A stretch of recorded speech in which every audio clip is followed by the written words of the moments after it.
नमस्कार, जनतंत्र टीवी में आप सभी का बहुत स्वागत है। मैं गरिमा श्रीवास्तव आपके साथ। बुलेटिन की शुरुआत करेंगे इस वक्त की बड़ी खबर से, जहां पंचायत चुनाव का पहला चरण पूरा हुआ है। पहले चरण में लगभग 68% मतदान हुए। 28 जुलाई को दूसरे चरण की वोटिंग होनी है। कड़ी सुरक्षा के बीच ये मतदान हुआ है। राज्य के 12 जिलों के 49 विकास खंडों के लिए त्रिस्तरीय पंचायत चुनावों के प्रथम चरण की मतदान प्रक्रिया पूरी हो चुकी है।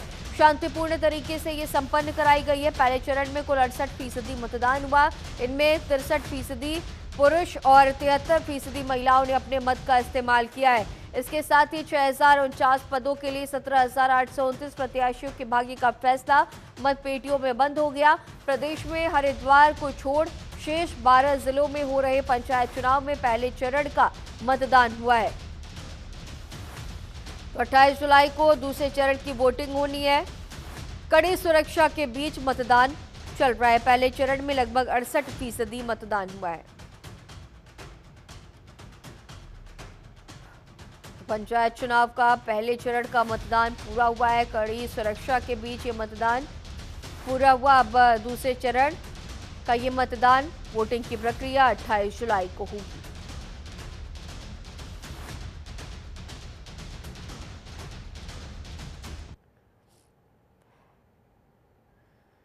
तो आप ग्राफिक्स के जरिए देखिए कि कहां पर कितना फीसदी मतदान हुआ। अल्मोड़ा में 60.19%, यूएस नगर में 82.65%, पौड़ी में 59.58%, देहरादून में 78.49%, रुद्रप्रयाग में 62.98%, चमोली में 62.18%, अल्मोड़ा में 60.19%, नैनीताल में 70.44%, उत्तरकाशी में 82.49%, वहीं पर चंपावत में 65.56% मतदान, पिथौरागढ़ में 63.69% मतदान हुआ है। टिहरे में 59.98%, चमोली में 62.18% मतदान, उत्तरकाशी में 82.49% मतदान हुआ है। नैनीताल में 70% मतदान हुआ है। चंपावत में 65.56% मतदान, पिथौरागढ़ में 63.59% मतदान हुआ है। रुद्रप्रयाग में 62.98% मतदान हुआ है।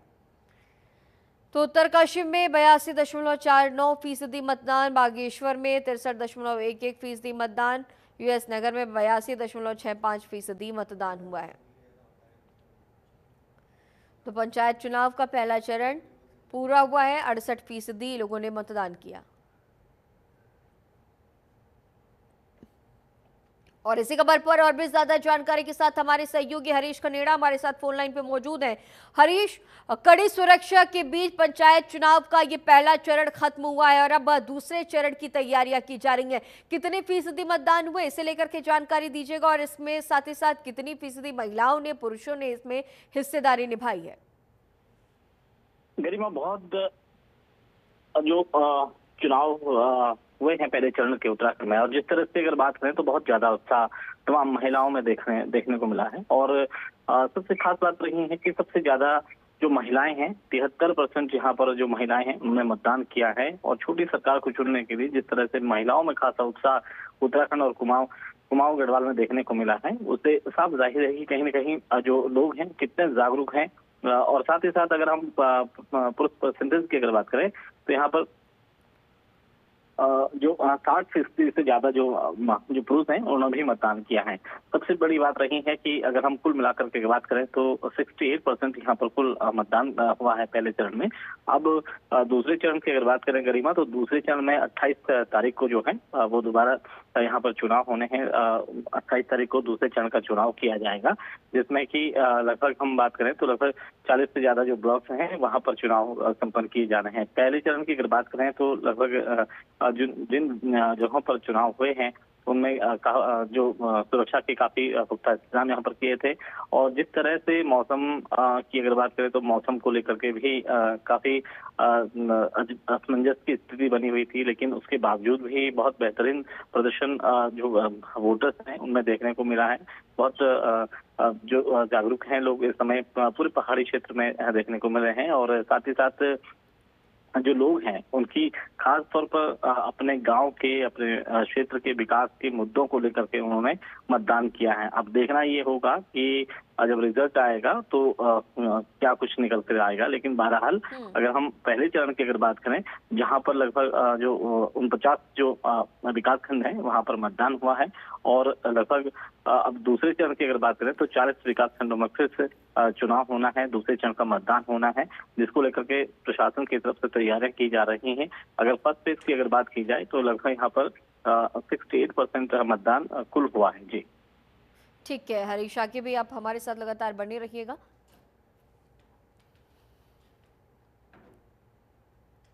और अब चलिए आगे बढ़ते हैं, जहां राज्य के पहले खेल विश्वविद्यालय के कुलपति और कुल सचिव नियुक्त किए गए हैं।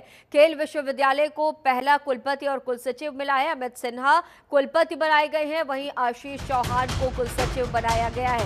29 अगस्त को शिलान्यास की तैयारियां हैं। राज्य में पहले खेल विश्वविद्यालय को स्थापित करने की दिशा में प्रदेश सरकार ने बड़ा कदम उठाते हुए विश्वविद्यालय के पहले कुलपति और कुल सचिव की नियुक्ति कर दी है। इनकी नियुक्ति के जरिए विश्वविद्यालय को यूजीसी से मान्यता दिलाने से लेकर उसकी ढांचागत व्यवस्था, निर्माण आदि कार्य पूरे हो सकेंगे। खेल मंत्री रेखा आर्या ने बताया कि आगामी राष्ट्रीय खेल दिवस 29 अगस्त को विश्वविद्यालय के शिलान्यास की तैयारियां भी की जा रही हैं, और इसी क्रम में शासन ने विश्वविद्यालय के 3 प्रमुख पद कुलपति, कुल सचिव और नियंत्रक पर नियुक्तियां कर दी हैं। ये नियुक्तियां फिलहाल अस्थायी तौर पर की गई हैं, जो स्थायी पदाधिकारियों की नियुक्ति होने तक या अधिकतम 1 साल के लिए प्रभावी रहेंगी। तो ये अहम जानकारी, अमित सिन्हा कुलपति बनाए गए हैं। शिलान्यास की भी तैयारियां की जा रही हैं। राष्ट्रीय खेल दिवस के दिन इस विश्वविद्यालय की शिलान्यास की तैयारी की गई है, और इसी क्रम में शासन ने विश्वविद्यालय के 3 प्रमुख पद पर नियुक्ति की है। और इसी खबर पर और भी ज्यादा जानकारी के साथ हमारे सहयोगी हरीश लगातार हमारे साथ फोन लाइन पे मौजूद हैं। हरीश, खेल विश्वविद्यालय को अब अपना कुलपति, कुल सचिव और वित्त नियंत्रक मिल रहा है, इस पर नियुक्ति की जा रही है, और भी इसे लेकर के क्या कुछ अहम अपडेट है? मैं आज तक से 38वें राष्ट्रीय खेल जो उत्तराखंड में हुए थे, और उसके बाद से ही लगातार खेल के क्षेत्र में उत्तराखंड के तमाम क्षेत्रों में जो है वो कार्य किया जा रहा है। सरकार की मंशा रही है कि प्रदेश के तमाम उन जनपदों में छोटे छोटे जो स्टेडियम्स हैं उनका निर्माण किया जाए, और खेल मैदान का निर्माण किया जाए, ताकि जो युवा हैं, जो बच्चे हैं, वो अपनी प्रतिभा को वहाँ पर प्रदर्शन कर सके, और राष्ट्रीय लेवल पर और अंतर्राष्ट्रीय लेवल पर अपनी जो प्रतिभा है उसे निखार सके। तो इसी को लेकर के उत्तराखंड सरकार ने एक बड़ा कदम उठाया था, जिसमें उत्तराखंड खेल विश्वविद्यालय की दिशा में सरकार ने जो खेल विश्वविद्यालय है उसे स्थापित करने का काम किया, ताकि जो लोग हैं वो, चाहे जो बच्चे हैं, जो छात्र छात्राएं हैं, उनको बेहतर जो सुनहरा अवसर है वो प्रदान हो सके। उत्तराखंड खेल विश्वविद्यालय की अगर बात करेंगे ना, तो यहाँ पर कुलपति और कुल सचिव की नियुक्तियां हुई हैं अस्थायी तौर पर, और जिसमें प्रदेश सरकार ने 3 प्रमुख पदों पर जो अस्थायी नियुक्तियां हैं वो यहाँ पर जारी की है, जिसमें मुख्य रूप से अगर बात करें तो अमित सिन्हा जो सचिव भी थे खेल के, उनको यहाँ पर बड़ी जिम्मेदारी कुलपति की दी गई है। आशीष चौहान IAS ऑफिसर है, उनको भी यहाँ पर कुल सचिव के पद पर नियुक्ति दी गई है। साथ ही साथ वीर पांडे जो हैं उनको भी वित्त नियंत्रक की जो जिम्मेदारी है वो सौंपी गई है। तब कुल मिलाकर अगर बात करें तो जो ढांचागत जो चीजें हैं वो तैयार हो चुकी हैं, इसमें नियुक्तियां भी हो गई हैं। अब 29 अगस्त को राष्ट्रीय खेल दिवस के अवसर पर विश्वविद्यालय का शिलान्यास होना है, जिसको लेकर के ये जानकारी जो है वो खेल मंत्री रेखा आर्या की तरफ से दी गई है, और बहुत जल्द यानी कि 29 अगस्त को इसका शिलान्यास हो जाएगा, और उसके बाद जो चीजें हैं वो भी देखने को मिलेंगी। लेकिन बहरहाल सबसे बड़ी बात है कि उत्तराखंड में जिस तरह से जो अंतर्राष्ट्रीय जो खेल हो रहे हैं, राज्य जो खेल हो रहे हैं, उसको लेकर के कहीं न कहीं तैयारियां की जा रही हैं।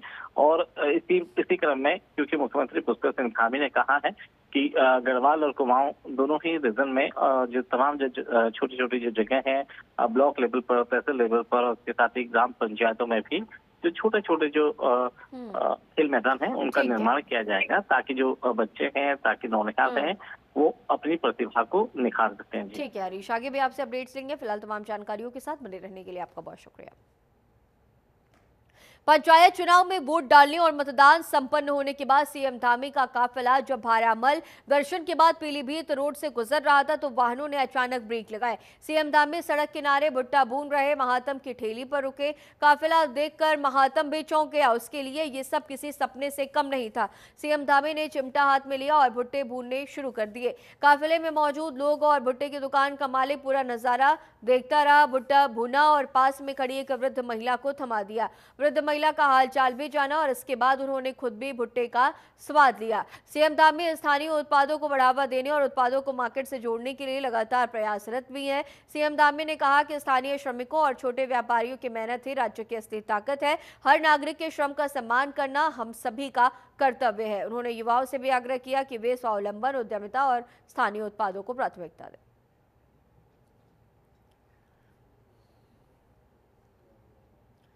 सीएम धामी ने लोक निर्माण विभाग अतिथि गृह खटीमा में क्षेत्र की जनता से मुलाकात की और उनकी समस्याएं भी सुनी है। सीएम धामी ने समस्याओं के निस्तारण के लिए निस्तारण और संतुष्ट के आधार पर हल करने के निर्देश संबंधित अधिकारियों को दिए। सीएम धामी ने कहा कि सरकार आमजन की परेशानियों को दूर करने के प्रति गंभीर है और आमजन की समस्याओं का निराकरण करना उनकी सर्वोच्च प्राथमिकताओं में शामिल है। उन्होंने ये भी कहा है कि जन समस्याओं के समयबद्ध तरीके से निराकरण करने के लिए अधिकारियों को सख्त निर्देश दिए गए हैं। हमारी पूरी कोशिश है कि लोगों को अपने काम के लिए अनावश्यक रूप से परेशान न होना पड़े।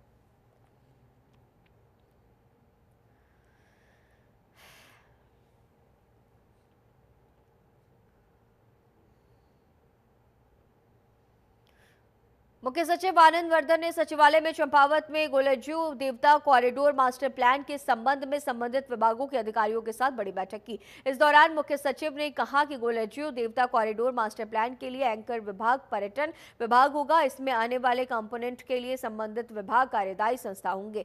मुख्य सचिव ने अगले 15 दिन में गोलज्जू देवता कॉरिडोर मास्टर प्लान को फाइनल किए जाने के निर्देश पर्यटन विभाग को दिए। उन्होंने कहा है कि गोलज्जू देवता कॉरिडोर मास्टर प्लान में आने वाले समय में पीक टाइम का अधिकतम पर्यटकों की संख्या के अनुसार पार्किंग और रुकने की व्यवस्था आदि का आकलन करते हुए प्लान तैयार किया जाए। सीएस ने यह भी कहा है कि पर्यटकों के लिए बुनियादी सुविधाओं की उपलब्धता सुनिश्चित की जाए। मुख्य सचिव ने कहा कि सेंट्रल प्लाजा को ओपन एरिया के तर्ज पर बनाया जाए। उन्होंने यह भी कहा है कि प्रत्येक शहर में सेंट्रल प्लाजा बनाए जाए।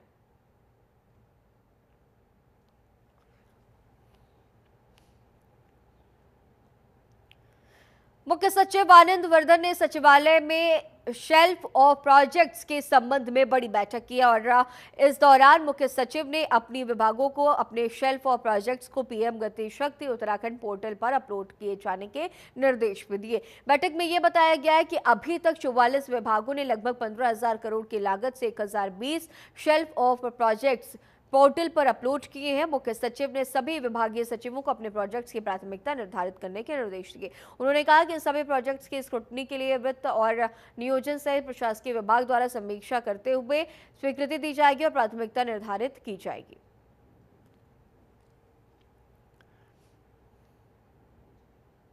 उत्तराखंड में इन दिनों मानसूनी बारिश आफत बनकर टूट रही है। प्रदेश में रुक रुक कर बारिश हो रही है और इस कारण से प्रदेश के कई स्टेट हाईवे और नेशनल हाईवे लगातार बाधित भी हो रहे हैं। इससे लोग समय से अपने गंतव्य तक नहीं पहुंच पाते और वहीं मौसम विभाग ने कई जिलों में बारिश का अलर्ट भी जारी किया है। उत्तराखंड में मानसूनी बारिश फिर जोर पकड़ रही है। प्रदेश के कई जिलों में भारी बारिश का अलर्ट है। देहरादून मौसम विभाग के मुताबिक आज राज्य के पर्वतीय जनपदों के अनेक स्थानों और मैदानी जनपदों के कुछ स्थानों में हल्की से मध्यम बारिश भी हो सकती है। राज्य के रुद्रप्रयाग और बागेश्वर जनपदों में कहीं कहीं भारी बारिश होने की संभावना है, जबकि राज्य के पर्वतीय जनपदों के कुछ क्षेत्रों में गरज और चमक के साथ तेज बारिश का दौर भी शुरू हो सकता है, जिसको देखते हुए मौसम विभाग ने येलो अलर्ट जारी किया।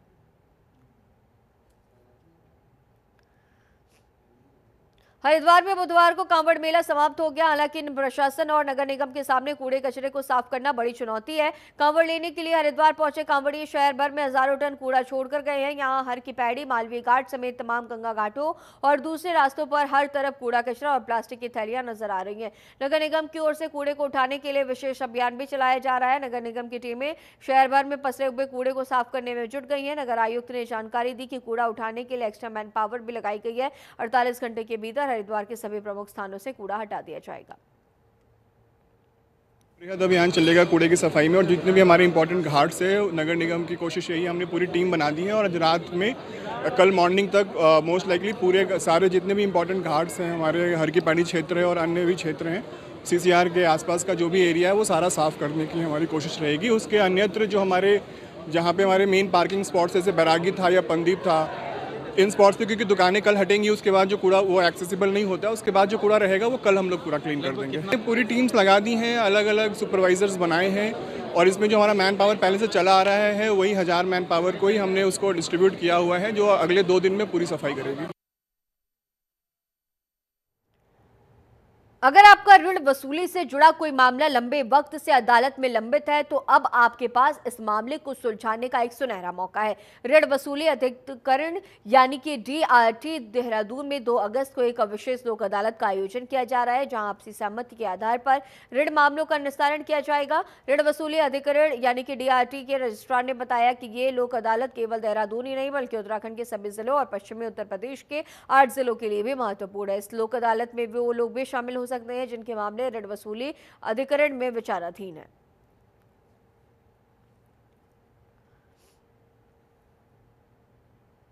राष्ट्रीय विधिक सेवा प्राधिकरण NLSA के निर्देशानुसार माननीय उत्तराखंड राज्य विधिक सेवा प्राधिकरण नैनीताल के तत्वाधान में जिला विधिक सेवा प्राधिकरण देहरादून DLSA द्वारा ऋण वसूली अधिकरण Dehradun DRT Dehradun debts recovery tribunal Dehradun में 2 अगस्त 3 शनिवार सुबह 10 बजे से 5 बजे तक एक विशेष लोक अदालत का आयोजन किया जाएगा। जैसा कि बताना चाहूँगा कि लोक अदालत आम आदमी के लिए उपलब्ध एक महत्वपूर्ण वैकल्पिक विवाद समाधान तंत्र है। यह एक ऐसा मंच है जहां अदालत में लंबित विवादों या ऐसे मामलों जो अदालत तक नहीं पहुंच चुके हैं को भी सौहार्दपूर्ण ढंग से सुलझाया जाता है। उत्तराखंड पुलिस ने साइबर अपराधियों के खिलाफ देशव्यापी ऑपरेशन छेड़ा है। ऑपरेशन प्रहार के तहत 23 टीमों ने देश के 17 राज्यों में दबिश दी और 50 से अधिक साइबर ठगों पर कार्रवाई की है। 30 से ज्यादा फरार अपराधियों के घरों पर नोटिस चिपकाए गए हैं। पुलिस उपाधीक्षक ने कहा कि उत्तराखंड पहली राज्य पुलिस है जिसने इतनी व्यापक स्तर पर कार्रवाई की है। डिजिटल अरेस्ट और फर्जी वीडियो कॉल से बुजुर्ग खासतौर पर निशाने पर है।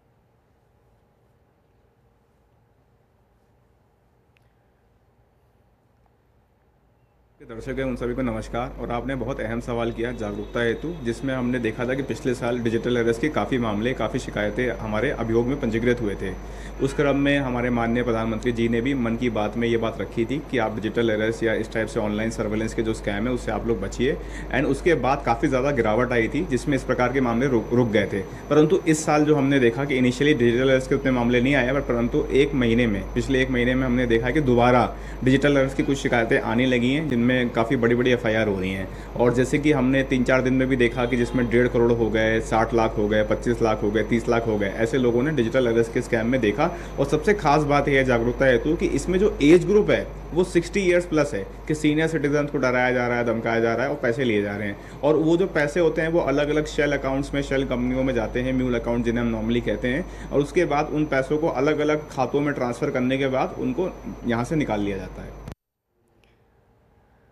हरिद्वार के सिटकुल इलाके में बीकानेर वाली गली में हुई गुंडागर्दी अब पुलिस के शिकंजे में आ गई है। एक सैलून की दुकान में जबरन घुसकर तोड़फोड़ और लूटपाट करने वालों पर केस दर्ज हो गया। पुलिस ने 4 नामजद और 25 अज्ञात उपद्रवियों के खिलाफ मुकदमा दर्ज किया है। पीड़ित ने पुलिस को तहरीर दी है कि उसका भाई सैलून चलाता था। 18 जुलाई की रात 20 से 25 और लोग आए और दुकान में घुस गए। दुकान में घुसते ही हाथ साफ कर दिया। करीब 50,000 cash, inverter, battery, LED TV और 2 लाख के सामान तोड़फोड़ कर डाले हैं।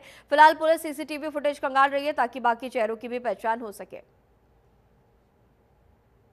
देखी 18 तारीख की घटना बताई जा रही है। दानिश नामक व्यक्ति ने आके जो है थाना सिटकुल में कंप्लेंट दी कि होनी के भाई की दुकान थी जो कि नवोदय नगर के अंदर है, जहाँ पे कुछ लोगों के द्वारा जो है इकट्ठा एक राय होकर है तोड़फोड़ की घटना हुई थी। तो उस संबंध में जो है थाना सिटकुल पर मुकदमा पंजीकृत किया गया।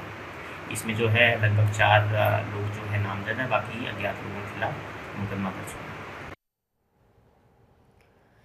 रुड़की की तहसील भगवानपुर में अचानक हरिद्वार के कलेक्टर साहबा पहुंचे और खंड विकास कार्यालय के साथ तहसील परिसर का औचक निरीक्षण किया और इससे तहसील प्रशासन सन्न रह गया। कर्मचारियों की उपस्थिति के लिए बायोमेट्रिक मशीन की जांच की गई और साथ ही पेंडिंग पड़ी फाइल्स को लेकर और कोर्ट ने कितने मामले पेंडिंग हैं उन्हें लेकर भी दिशा निर्देश दिए गए हैं। हरिद्वार कलेक्टर ने साफ कहा कि काम में कोई कोताही बर्दाश्त नहीं की जाएगी। उन्होंने मीडिया को जानकारी देते हुए कहा कि जलभराव वाले इलाकों से लेकर तमाम जनहित से संबंधित कार्यों के लिए प्रशासन पूरी तरह से तैयार है। किस तरह आमजन के लिए सुविधाओं को बेहतर बनाया जा सकता है उसके लिए मीटिंग की भी बात कही गई है। देखिए, अभी तहसील भगवानपुर का उप जिलाधिकारी कार्यालय भगवानपुर और साथ ही अभी खंड विकास अधिकारी भगवानपुर का निरीक्षण किया जा रहा है और इसमें पेंडिंग कितनी कोर्ट के मैटर्स हैं, पेंडिंग शिकायतें कितनी हैं, क्या क्या उपस्थिति कैसी है कर्मचारियों की और क्या इंफ्रास्ट्रक्चर में कमी है। जैसे यहाँ पर तहसील शिफ्ट भी होनी है तो उस क्रम में यहाँ पर क्या व्यवस्थाएं हैं, आगे कैसे उसको शिफ्टिंग करेंगे और अब जो बारिश का सीज़न चल रहा है तो कहाँ से अधिक शिकायतें आ रही हैं जल भराव की। तो इस क्रम में आज समीक्षा की जा रही है, बैठक की जा रही है और निश्चित तौर पे आगे और कैसे हम बेहतर सुविधाएं कर सकते हैं उसको आज डिसाइड किया जाएगा।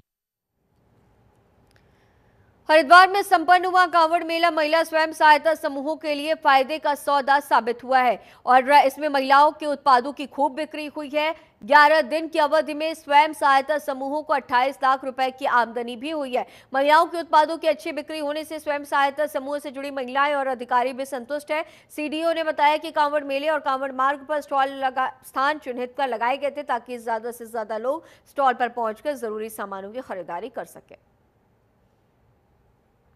स्टॉल्स को सेटअप किया।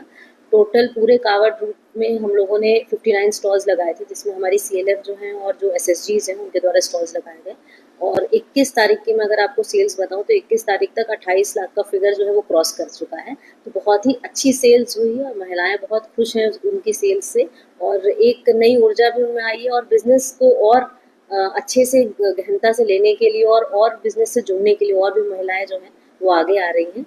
और सबसे बड़ी बात तो ये है, देखिए ये मैं आपको 11 जुलाई के बाद का फिगर बता रही हूँ तो बस 11 जुलाई से 21 जुलाई तक में जो अर्निंग हुई है हमारे महिलाओं की वो 28 लाख तक की है। और मेरे ग्राम संगठन का नाम रिद्धि ग्राम संगठन है, उसमें मैं कोषाध्यक्ष हूँ। हमने कांवड़ मेले में 15 दिन का स्टॉल लगाया है जिसमें हमने अच्छे खासे पैसे कमाए हैं और अपनी आमदनी का स्रोत भी बढ़ाया है और हमें जो हमारे उच्च अधिकारी हैं उनका भी हमें बहुत सपोर्ट मिला है। उन्होंने भी हमें स्टॉल लगाने के लिए पैसे दिए हैं जिससे हमने अपनी आमदनी बढ़ाई है। जापान के संत ताकायुकी उर्फ बालकुंभ गुरु मुनि निरंजनी अखाड़े में महामंडलेश्वर बनने जा रहे हैं। बालकुंभ गुरु मुनि ने अपने जापानी शिष्यों के साथ हरिद्वार पहुंचकर निरंजनी अखाड़े के साथ साधु संतों से मुलाकात कर आशीर्वाद भी लिया है। उनके सहयोगी के द्वारा बताया गया कि वे 20 साल पहले भारत में उत्तराखंड के दौरे पर आए थे और इसके बाद उन्होंने संन्यास ले लिया था और बालकुंभ गुरु मुनि बन गए। उन्होंने अपने जापान के टोक्यो स्थित घर को भी मंदिर बना दिया है और जल्द उत्तराखंड में भी एक आश्रम बनाने जा रहे हैं। बालकुंभ गुरु मुनि के साथ जापान में 3000 से ज्यादा अनुयायी जुड़े हुए हैं। निरंजनी अखाड़े पहुंचने पर अखाड़े के सचिव और अखाड़ा परिषद के अध्यक्ष महंत रविंद्र पुरी ने जल्द उनके पट्टाभिषेक किए जाने की घोषणा की है। 41 वर्षीय बालकुंभ गुरु मुनि दुनिया भर में सनातन का प्रचार प्रसार करना चाहते हैं।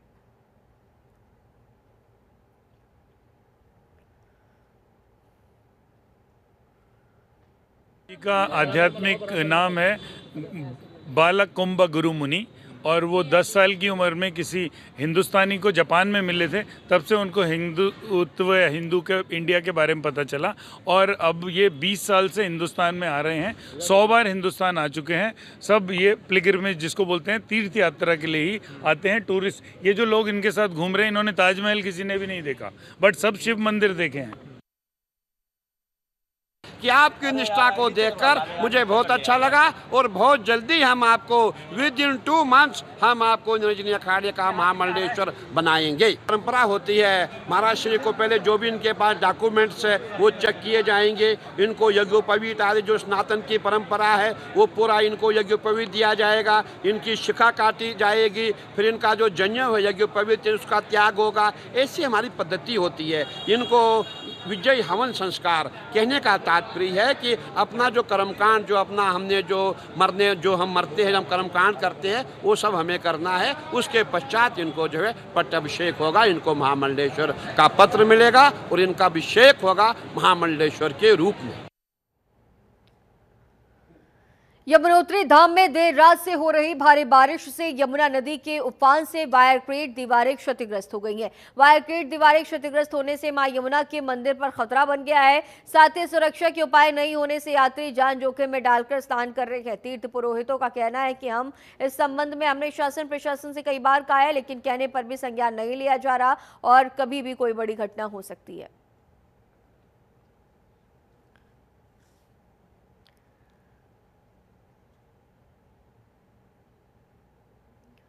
और उत्तराखंड के इस खास बुलेटिन में फिलहाल इतना ही। खबरों का सिलसिला लगातार जारी रहेगा। बने रहिए जनतंत्र टीवी के साथ। नमस्कार।